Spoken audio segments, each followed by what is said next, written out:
Hey, it's the Empire. Don't forget to hit the like button, the subscribe button, and the bell icon for more videos. We taking over. Let's go, champ. Hit that like button, hit that subscribe button right now. Let's go. Hey, it's the Empire, Geoboxing Empire, back to unboxing. Now, man, wild news, man. Ever since this mega fight with Manny Pacquiao versus Errol Spence has been announced, man, a lot of people have been reacting to this fight and how competitive it will be. So much so that, the odds for this fight are already in prematurely before the fight is going to happen. Now, if you guys didn't know, man, the fight is going to happen August 21st, 2021 in Las Vegas, Nevada. And it's shocking, man. It's shocking. There's even articles about it talking about how the boxing odds are so wide that it doesn't make any sense. And who is the favorite in all of this commotion? Well, Errol Spence Jr., the truth, is an extreme favor over Manny Pacquiao. He's a minus 500 over Pacquiao, and Pacquiao is a plus 350.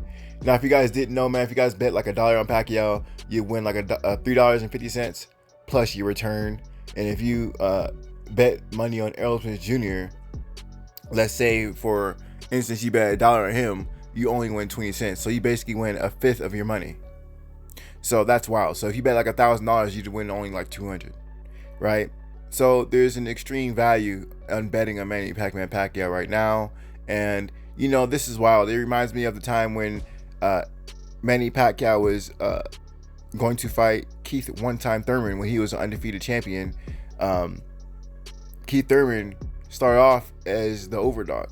But as the fight got closer and closer, we see that, the casual fan may not know about this fight being announced yet. But as the promotion levels up and then their names are out there and there's commercials everywhere leading up to the fight, more and more of the casual fans going to be betting on Manny Pacquiao to win the fight, because Manny Pacquiao's from the Philippines. He has a whole country behind him.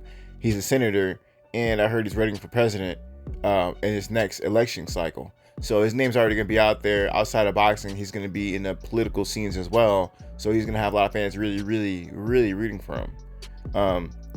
So that being said, we will see how these betting odds get when the fight gets closer and closer. But this just shows you the level of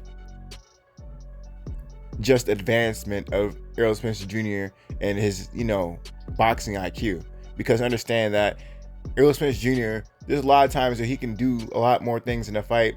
Like Errol Spence wanted to, he can bully everyone he fights. But he doesn't choose to do that. He chooses to box a lot of times, right? One of the biggest fights of his career that he chose to not impose his will on somebody was Mikey Garcia, where he boxed him for most of the fight.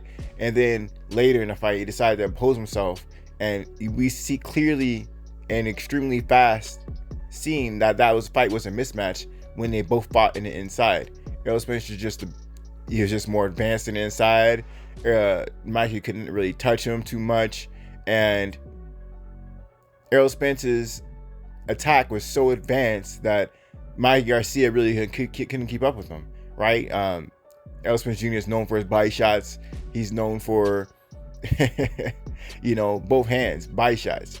He's known for fighting in the inside as well, and it's extremely rare for fighters, southpaws especially, to fight in an inside, or I wouldn't call Errol Spence an inside fighter, but to have such devastating body shots. You can count them on one hand in boxing. I'd put Errol Spence there. I'd put Josh Taylor there, and in spurts I've seen Luis Ortiz do it. But it takes a mighty chin to do that. And let's be honest, Josh Taylor, I've seen him fighting inside as well, but I've seen him have a big swell and whelp on his face as well, so he gets hit a lot. Errol Spence Jr. is much more mindful of his defense. He's not fighting a war when he fights an inside. He's fighting a smart fight. It's a whole different kind of level because the defense is on a whole nother level as well. So that being said, man, this Manny Pacquiao versus Errol Spence fight, no one's seen it coming, man. Manny Pacquiao was rumored to fight Mikey Garcia before this whole thing happened, and bam, it's Errol Spence Jr., man. You know what they say, man. Money talks. Money talks, and I'm guessing that bag from Al Heyman, he could put up a lot more money. It makes more financial sense to have Errol Spence Jr. fight Manny Pacquiao, right, than a Mikey Garcia, because Errol Spence Jr. is much more accomplished in his career, as of now at least, in the welterweight division, the most competitive division in boxing. And unlike a lot of fighters, Errol Spence Jr. isn't going up in weight, getting 1 or 2 titles, and then going up in weight and then getting 1 or 2 titles. He's staying in his 147 division until he sees all those titles on the line. And he wants to get all those titles. And understand, not too long ago, before Manny Pacquiao was rumored to fight Ryan Garcia, and the WBA stripped him, Manny Pacquiao was the WBA world champion right now. And they're talking about this fight being for the WBA title. So we don't know what's going to happen with that. I wouldn't be surprised if, the WBA title's on the line as well. Understand that Errol Spence Jr. has a WBC title and IBF title, right?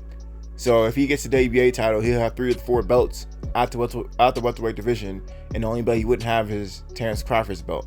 So this makes this a much bigger fight. I wouldn't be surprised if the WBA throws the belt in there, because the WBA wants some sanctioning fees, man. Pacquiao was not fighting for like 2 years, and Pacquiao was just sitting there playing games with who he wants to fight, and the WBA got tired of it. So I wouldn't be shocked if the WBA throws him a title just so they can get them sanctioning fees for him carrying that belt for so long without really doing anything. Now, a lot of people say Pacquiao's been inactive. They keep throwing those 2 years out there, but understand the pandemic was last year. A lot of people didn't fight last year.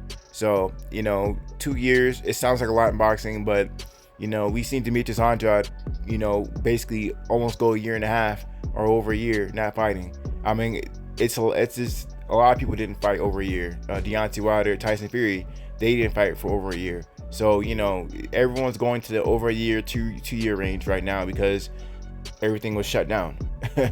So we're going to see how this whole thing plays out, man. We'll see if these odds get closer and closer. Me personally, I do favor Errol Spence Jr. in the fight. I think Errol Spence Jr., if he stays in the P's and Q's early, the first 6 rounds, nothing crazy happens, I think that he'll have a good chance in his fight against Manny Pacquiao. He just can't get careless early and have a Keith one-time Thurman moment where he gets clipped early. Because I think Pacquiao, he is getting older, and he did slow down in the second half of that Keith Thurman fight. He has to play it safe though, work the body early, and then impose himself later in the fight. I think if he did against Mikey Garcia, box for the first 6 rounds and impose himself for the other 6 rounds, he would have a good chance of winning the fight. I just think if he's gonna box Pacquiao, you still gotta make Pacquiao respect you. You can't just let him do whatever. You can't just touch him. You gotta make him respect you. So Pacquiao, he's quick. I think in the first 6 rounds, he's extremely dangerous. And if he hits Errol Spence Jr. with one of those crazy leaping straight lefts, it'll be a problem for Errol Spence Jr. I do think that Pacquiao's a sharpshooter if he throws a punch in the middle, and Errol Spence Jr. hasn't really fought a fighter who has a really good straight punch yet. Unfortunately, Errol Spence never fought Keith Thurman for video, for reasons I won't go in this video because I'll be talking forever about that. But I think that Keith one-time Thurman has a pretty sharp straight right. Same thing with Manny Pacquiao, and we haven't seen Errol Spence Jr. fight a power puncher, or at least someone with a really good straight punch that can drop Errol Spence Jr. Right? I think the strongest fighter that Errol Spence Jr. fought is probably Sean Porter, and Sean Porter hit him with some clean shots, and they're wide, winding shots, and he was able to hit through the guard of Errol Spence Jr. I think a quick, accurate puncher like Pacquiao would definitely be dangerous for Errol Spence Jr. But I still think the younger Errol Spence Jr. should be able to handle Pacquiao. Just don't do it early, because that's not the height of